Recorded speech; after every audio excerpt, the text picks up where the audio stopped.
放心吧。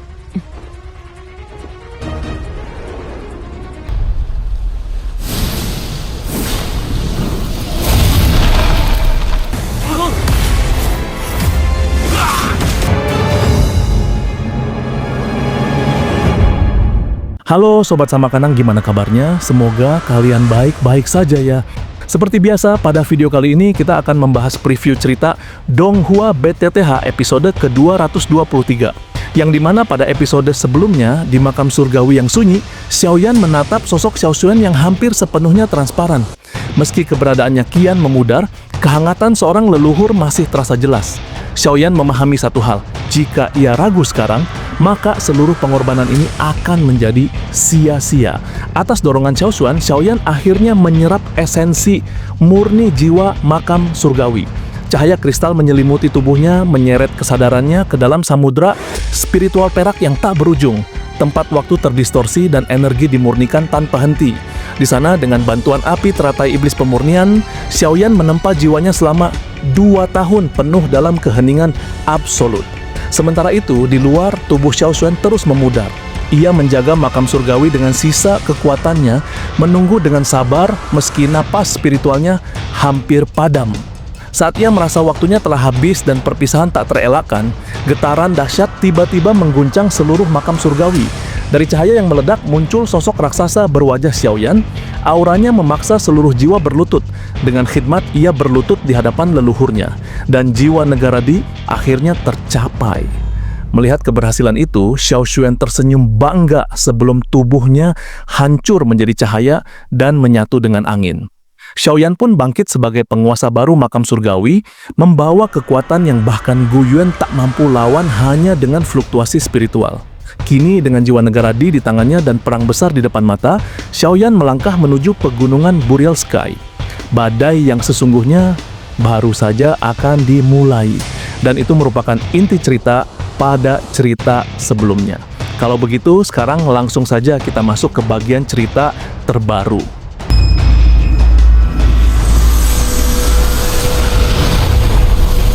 Nona muda, tuan muda Xiaoyan, sekarang saatnya. Wajah lansia Lingying dihiasi senyum hangat saat ia berdiri di depan rumah bambu, menatap pintu yang tertutup rapat. Suaranya lembut namun mengandung rasa hormat yang mendalam. Pintu terbuka dan Xiaoyan perlahan melangkah keluar. Seketika, energi di sekitar tempat itu seolah-olah membeku. Mata hitam pekat Xiaoyan kini memiliki kedalaman yang menakutkan, memancarkan wibawa seorang penguasa jiwa sejati. Lingying tanpa sadar membungkuk sedikit saat tatapan itu menyapu dirinya. Di dalam hatinya, ia merasa sangat bangga. Pemuda yang dulu ia lindungi di kota Wutan, kini telah berdiri di puncak dunia. Penglihatan nona muda memang tidak pernah salah, gumam Lingying pelan.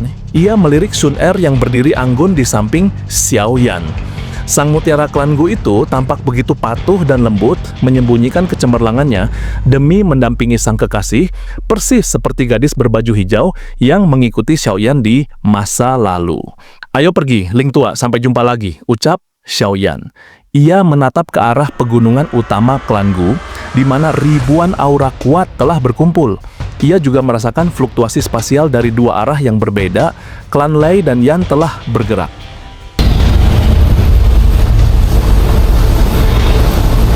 Xiaoyan menggandeng tangan Sun Er dan dalam sekejap keduanya melesat menembus awan. Saat tiba di langit di atas gunung utama, Xiaoyan tertegun melihat barisan ahli yang menutupi cakrawala. Ribuan prajurit klan Gu membentuk formasi tempur yang sangat rapi.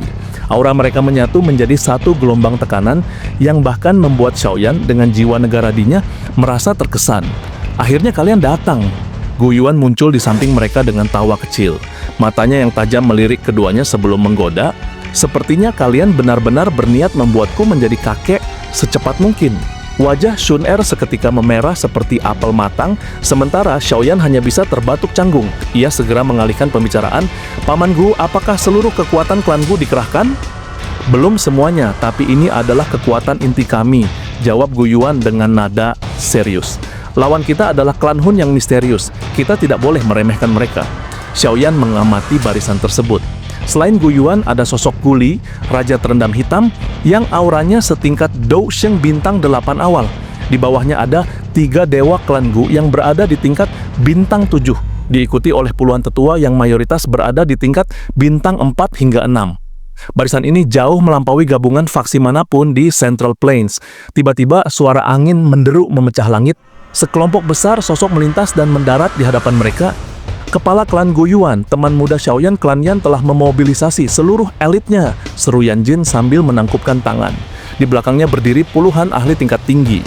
Tatapan Xiaoyan terhenti pada seorang wanita cantik, paruh baya berjubah merah di belakang Yan Jin.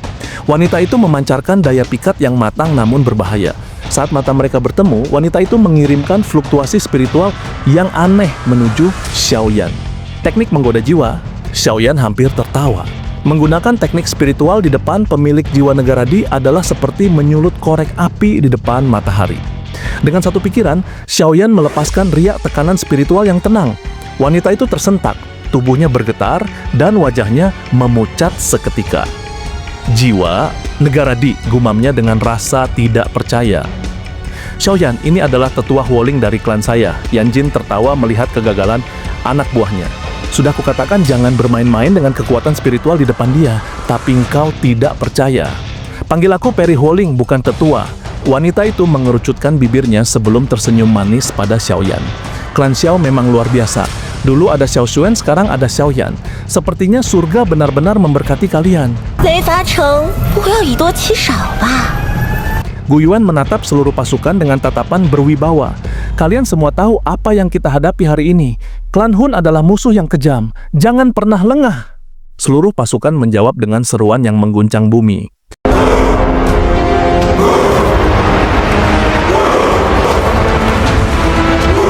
Guyuan menoleh pada Xiaoyan yang mengangguk mantap. Guyuan melambaikan lengan bajunya, merobek ruang dan menciptakan terowongan spasial raksasa. Ribuan ahli segera menyerbu masuk ke dalamnya, menghilang dari alam Gu menuju wilayah barat Laut Central Plains. Di saat yang sama, di markas aliansi Sky Mansion, ribuan ahli juga mulai bergerak. Seluruh Central Plains gempar melihat pergerakan militer terbesar dalam sejarah ini. Semua orang tahu, hari ini akan menjadi hari di mana nasib dunia ditentukan. Bayangan perang besar kini telah benar-benar menutupi langit benua Douchi.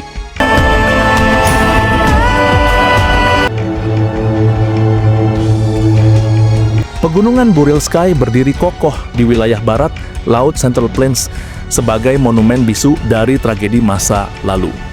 Bagi generasi muda, tempat ini mungkin hanya barisan gunung yang sunyi dan berkabut, namun bagi para tetua klan kuno, ini adalah tanah terkutuk. Ribuan tahun lalu, disinilah klan Hun dan klan Xiao menumpahkan darah dalam perang besar yang menghancurkan tatanan dunia. Hari ini, tanah yang telah meminum darah leluhur mereka, seolah memanggil kembali para keturunannya untuk panggung drama terakhir. Suasana di medan perang kuno itu sangat sunyi, sebuah kesunyian yang tidak wajar. Tidak ada kicauan burung, tidak ada auman binatang buas, bahkan serangga pun berhenti bersuara. Alam seolah-olah memiliki insting primitif, menyadari bahwa badai yang sanggup meruntuhkan langit dan membelah bumi akan segera meletus di tempat ini. Gelombang sosok manusia membelah cakrawala, memecah kesunyian dengan suara angin yang menderu.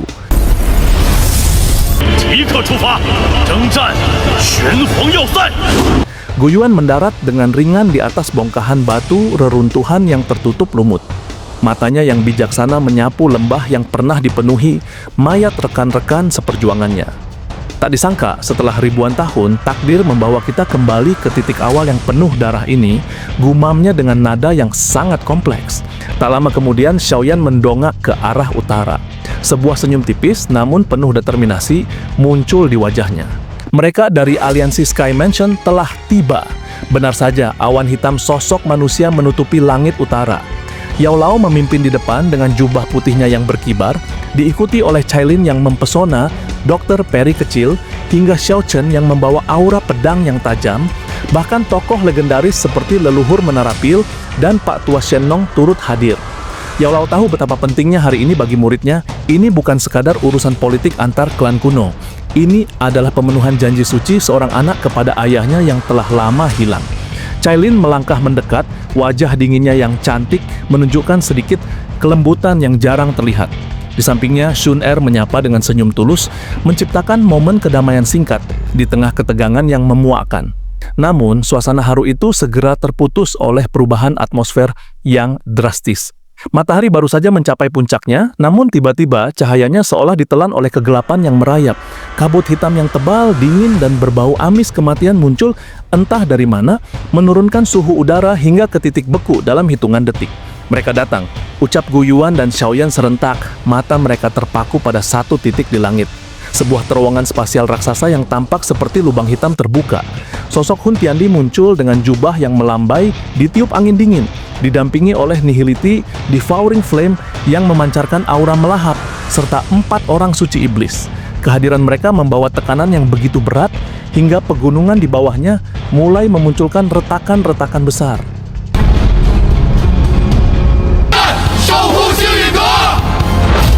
Hun Tiandi, kembalikan giok klan kami. Raung Lei Ying suaranya menggelegar seperti guntur. Namun Hun Tiandi mengabaikannya, memperlakukannya seolah-olah ia hanyalah debu yang tidak berarti. Matanya yang dingin dan tajam hanya tertuju pada satu orang, Xiaoyan. Xiaoyan, aku kagum dengan keberanianmu. Sekarang, apa pilihanmu?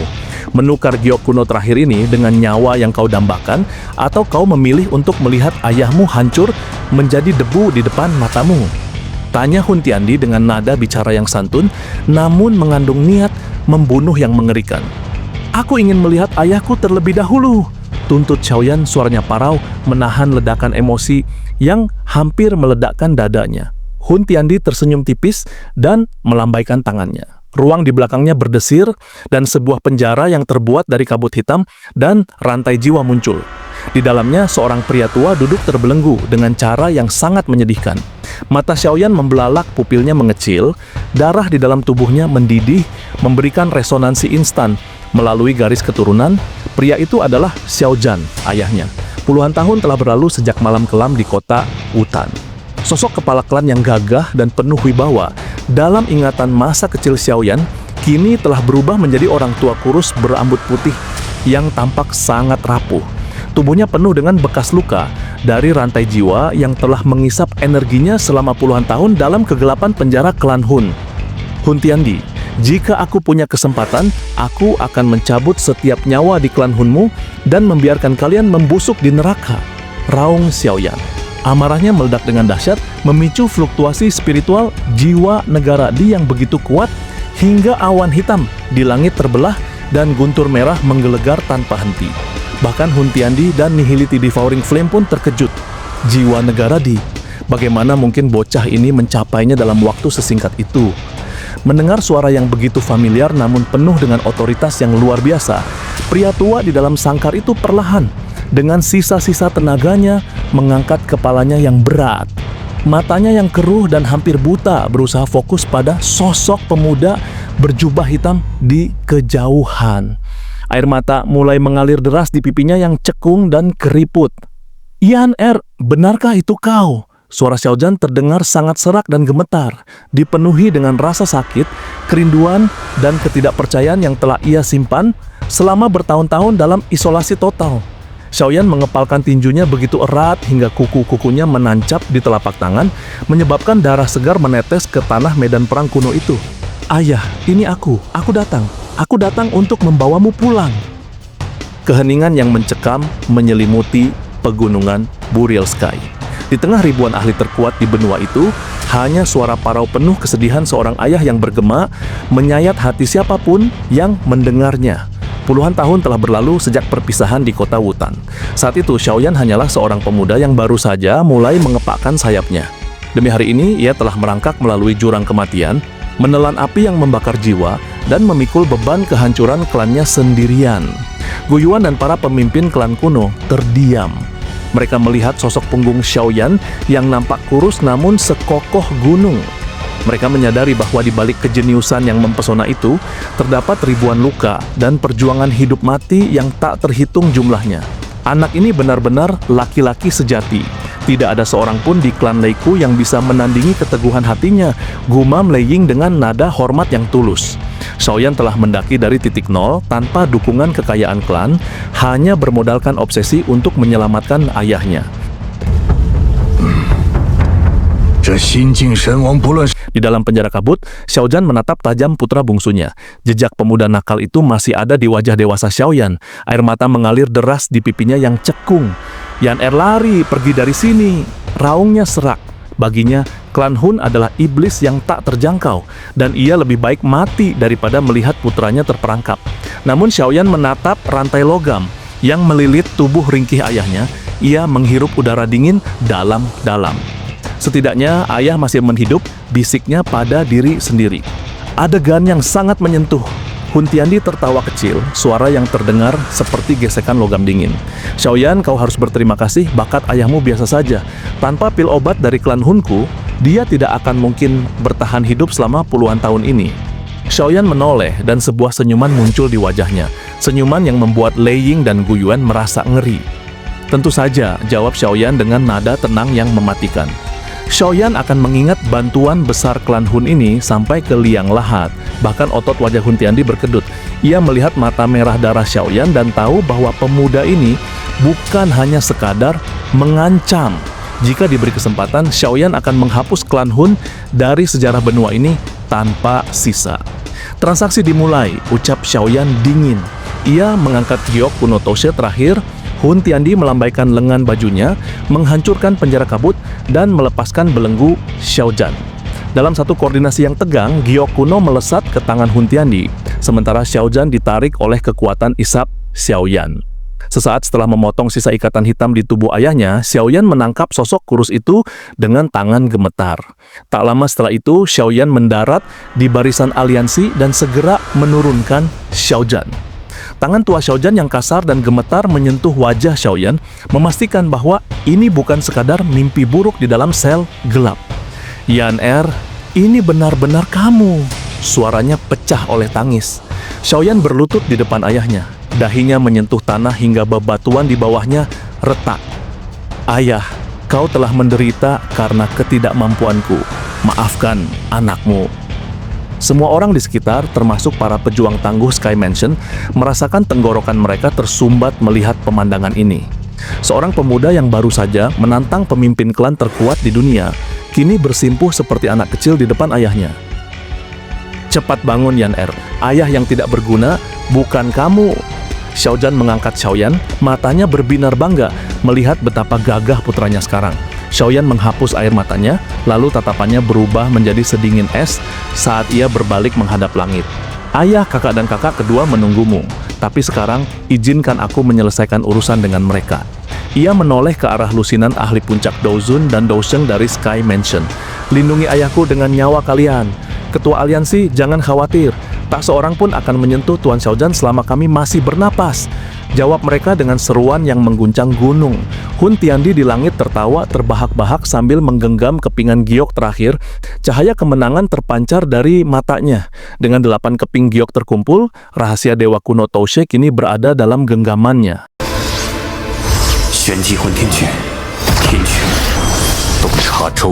Xiaoyan berdiri tegak. Niat membunuh yang selama ini ia tekan kini meledak keluar, memenuhi atmosfer dengan hawa dingin yang menusuk tulang. Kekuatan jiwa negara dimilikinya bergejolak, menyebabkan ruang di sekitarnya retak. Gu Yuan, Lei Ying, dan Yan Jin juga telah bersiap. Mereka tahu membiarkan Hun Tiandi pergi dengan giok itu berarti kiamat bagi klan mereka.